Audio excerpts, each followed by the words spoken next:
Веста која утрово произлезе од Кочани и ја презедува сите национални и локални медиуми, а ја соопшти министерката за образование и наука Мила Царовска, е дека е можно наставниците да се вратат дома и оттаму да ги држат часовите во рамките на редовниот наставен план,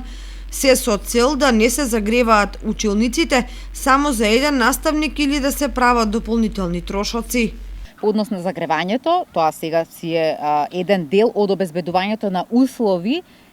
во училница да се одржи настава. И тоа си е обврска. Но разговараме дека со рационализација на средства можеме да постигнеме повеќе инвестиции во инфраструктура, во IT опрема, наместо да ги расфрламе финансиските средства само за загревање на цела училница за еден наставник, но тоа се процеси на дискутирање. Важно беше наставата да почне од училница, да ги видиме наставниците на своите работни места, заради тоа што минатата година имаше многу дилеми во јавноста дека наставниците не одат на работа, земаат целосна плата, не се држи настава. Но сега наставниците држат настава, ја држат од училница, но сега, гледајќи дека навистина нема потреба од тоа да расфрламе средства, може да се донесат одлуки и да тие понатаму работат од дома, но велам тоа го носиме заеднички со градоначалниците, заради тоа што имаме наставници кои што одат со физичко присуство, заради тоа што комисијата тоа го дозволила и ќе оставиме на ниво на колектив да одлучат на кој начин понатаму со згласно грејната сезона ќе се одвива наставата во училиштата и мислам дека тоа ќе биде најправедниот модел на кој ќе го донесеме, ќе биде известена и јавноста.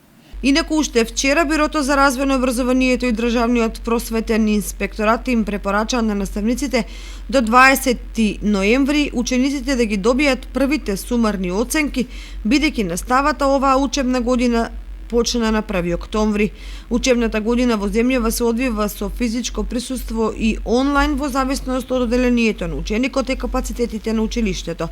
Од Министерството за образование и наука вела дека во случаите каде што од различни причини не може да се формира оценка онлайн,